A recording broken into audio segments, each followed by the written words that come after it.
Hi, I'm Honey, and in this video, we're gonna do a very simple starry night sky. This is a really good tutorial for beginners because I've kept it pretty simple, so we can focus on just a few basic concepts. Let's get started. Feel free to use any materials you have on hand, but I've listed the materials that I've used in the description below. For the sky, I'm using 3 colors: neutral tint for my black, ultramarine blue, and carbazole violet, all from Daniel Smith. For the stars, I'm using Dr. P.H. Martin's Bleed Proof White. This background painting consists of 3 parts: the background sky, the stars, and the mountains in front. So first up, we're gonna do the background color, which is a combination of black, blue, maybe some purple in there, whatever kind of nighttime colors you want. You can be creative with this, just like do whatever colors you want. But what you want to happen is you want to be darker at the top and then lighter as it goes towards the bottom. I always like to start by spraying my paints with water using a spray bottle.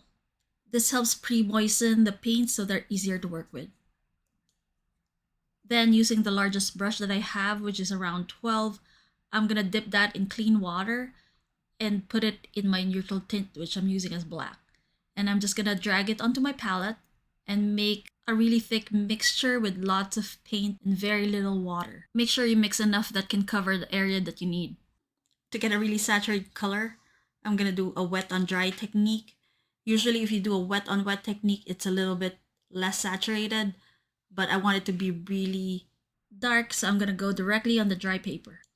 Once I laid it out on paper, I realized the mix that I made wasn't that dark, so I just started directly going from the well of my palette. When you lay down the paint on your paper, you do want to work fast because you want to work quickly while it's not drying. The uppermost part of the paper is black, but as you go lower, you're gonna start introducing some blue there, and you can mix the black with the blue a little bit to kind of mute the blue, and so it's like a black blue color. You don't want the blue to be too bright because ultramarine blue looks really bright and it looks like daytime, so you want to add a little bit of black to just kind of tone it down a bit. I'm going from top to bottom because I want to make sure that the bottom area that I'm working on is always still wet while I'm still working on it. So I don't want to go back to the top again and keep touching and overworking that area. I just want to keep going down and just keep it moving. I'm doing kind of round circular strokes with my brush to kind of signify some clouds, but you can do like straighter lines if you want it to be less cloudy.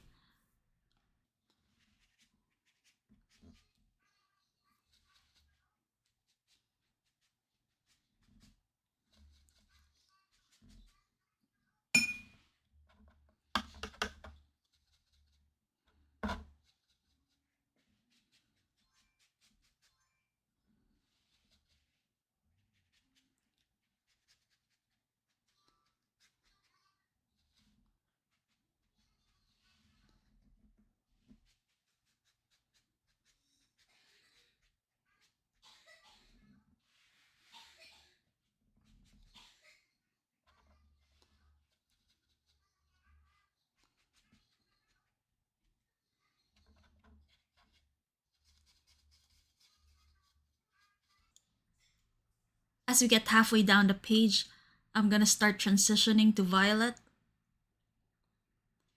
and just mixing it in with the blue a little bit.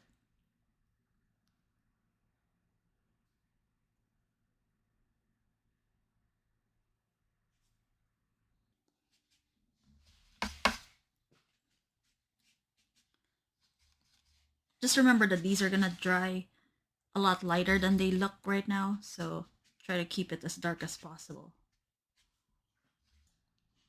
So I'm always adding just very little water.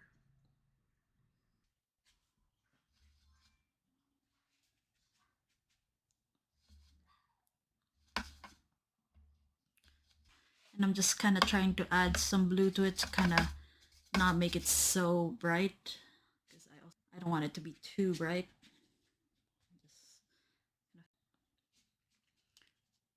The bottom is not too important because we're gonna go over that with the mountains. I'm just adding clear water because I want it a little bit lighter to contrast with the mountains that I'm gonna put on top of this.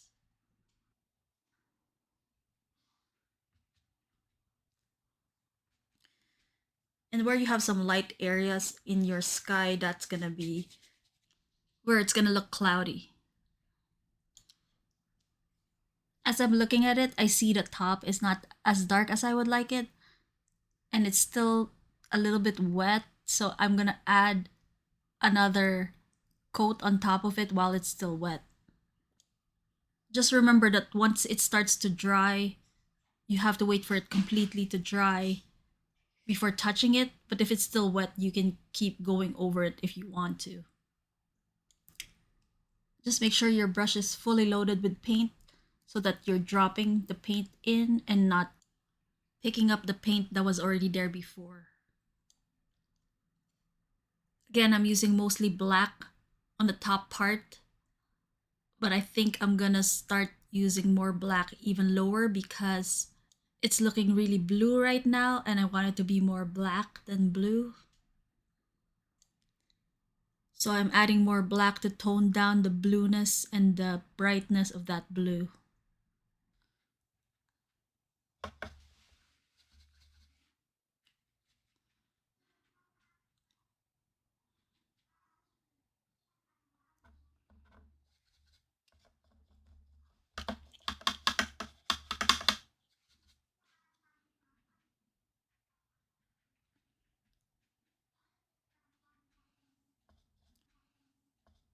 You want it to look as dark as possible, but still kind of read a little bit blue. And it's fine if it's kind of not even because it will look like clouds when it's not even.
Once you're happy with how your background looks, just let it dry completely and we'll go to the next step. To check if it's dry, you want to use the back of your hand and touch it. If it's cool to the touch, it's still not dry. So just make sure it's not cool to the touch. For the stars, we're going to use Dr. P.H. Martin's Bleed Proof White. So I'm going to go ahead and rinse my brush. Making sure I grab really clean water so I don't contaminate the whole jar. Then we're going to splatter it over the painting. So to do this, use your hand to stop the brush and then you flick and like hit your hand to stop it. So like this. And you can do harder or less hard. It just depends on how you want it. Some of the stars are going to be small, some of them are going to be large. And the great thing about this technique is that it's going to be random. You can't really control it, so it makes it look more organic.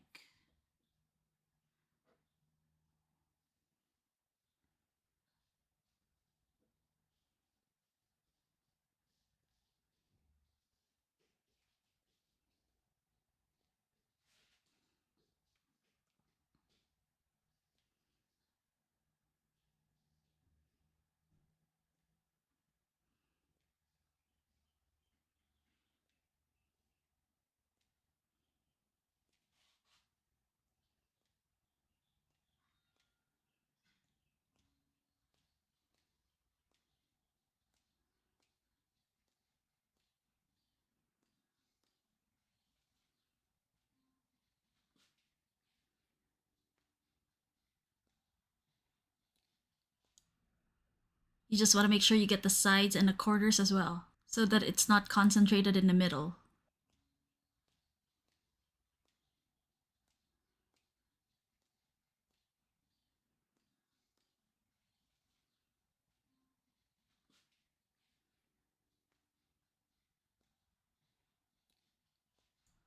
I'm just gonna rinse my brush again. And then the last step is we're gonna do the mountain. I'm just gonna close this.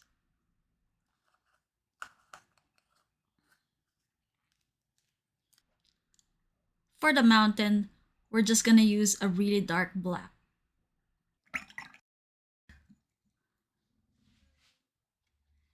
And you wanna try to keep this as dark as possible, so as little water as possible.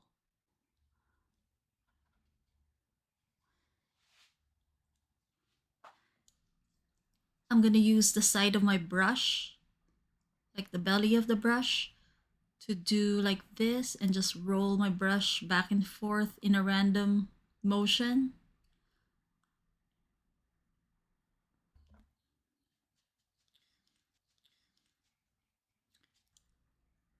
I'm just rolling my brush a little bit and just letting it do what it wants to do. I'm not trying to be precise here. I'm just trying to go for a more organic look.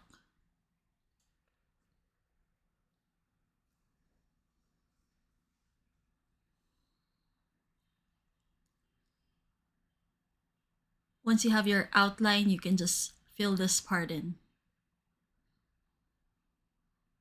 Just like coloring inside the lines. To get it this dark, you want your black to have as little water as possible. Even darker than what we did before.